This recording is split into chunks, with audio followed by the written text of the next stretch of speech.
To my beautiful wife, I want to thank God for her. If it wasn't for her, I wouldn't be what I am. And I know that. So I thank God how she has worked with me down through the years. When I think about the sacrifice she made. Well, I thank God for her, I was just thinking today, how we used to work at the church when we've been to church all night long, painting, cleaning. She was right here, doing everything. And I want to thank God for her, because if it wasn't for her, I would never have been who God made me to be. And to that, I am so grateful to have such an outstanding, amazing, beautiful woman as Lady Butler standing beside me. And I thank God for her. And she's a blessing to the ministry. And I thank God for her. I told my husband years ago, I said, I don't believe I ever would have been called to preach if you would have accepted your calling.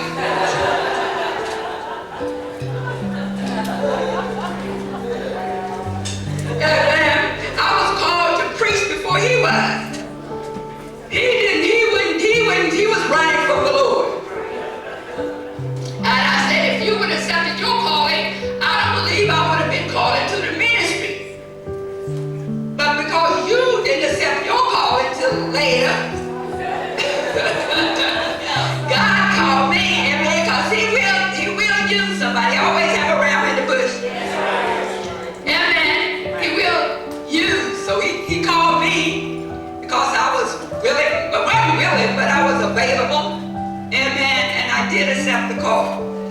So I told my husband said, well, once you call, you always call. I'm like, honey, he had me standing in the gap.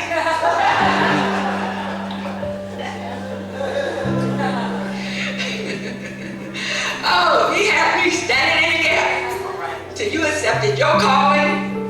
My son accepted his calling. My daughter accepted her calling. My youngest son accepted his calling. And then, now he has me in another area. Now, I want Cornerstone to accept that fact. I want you to accept that fact. Amen. Because if you can accept that fact, it'll be better for me. You put pressure on me. You put pressure on me. We want to hear you preach. I preach every day. That's what I tell my husband. I preach every day. You don't listen. Every Sunday morning I get up, I give you a word. But you ought to be listening.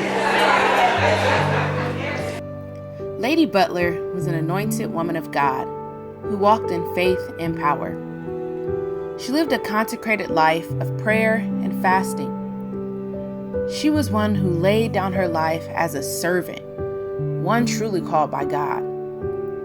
Satan attempted repeatedly to bring an end to her life before it was time, but God was always faithful to keep her and perform miracle after miracle on her behalf. For the benefit of those that was absent this morning, and then I was away this past week, and I was caught in that snowstorm that was you heard on the news, and I hit an 18-wheeler truck, and the Lord spared my life. And then I hit an 18-wheeler truck, and my car began to spin, and the Lord just intervened and spared my life, and He saved my life and the life of my sister-in-law. It took us out of the traffic and put us in a safe position, and we weren't hurt, we weren't shook up, but nothing happened. It just was a miracle. I can't explain to you just what happened. I just can't explain it. Every time I look, every time I close my eyes, I see my car spinning and going into that transfer truck. And the next thing I said was, Jesus. And he just like,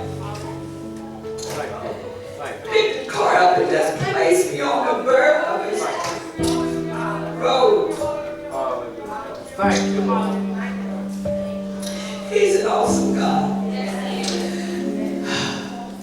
You know, on Sunday mornings I'll be up and I said, you know, most every Sunday morning, I said, you know, the name of Jesus. There's so much power in the name of Jesus.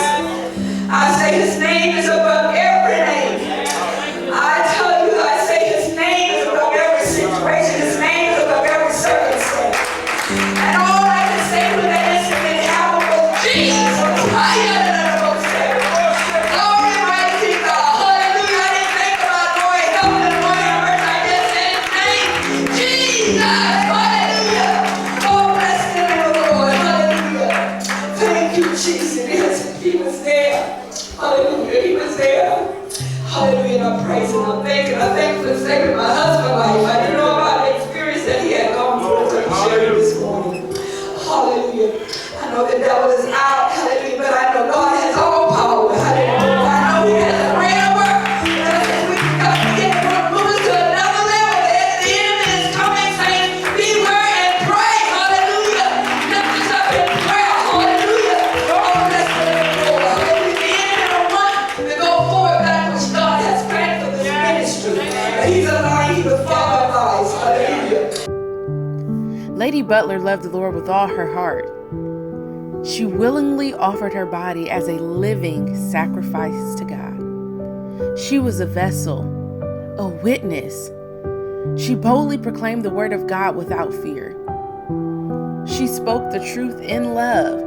Her words carried conviction, and she provoked us all to go deeper in our relationship with Christ. We say Holy Communion.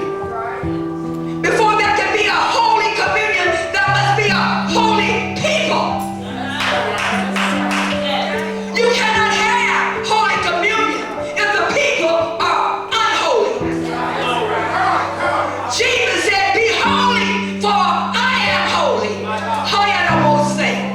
So you cannot have Holy Communion if your people is unholy.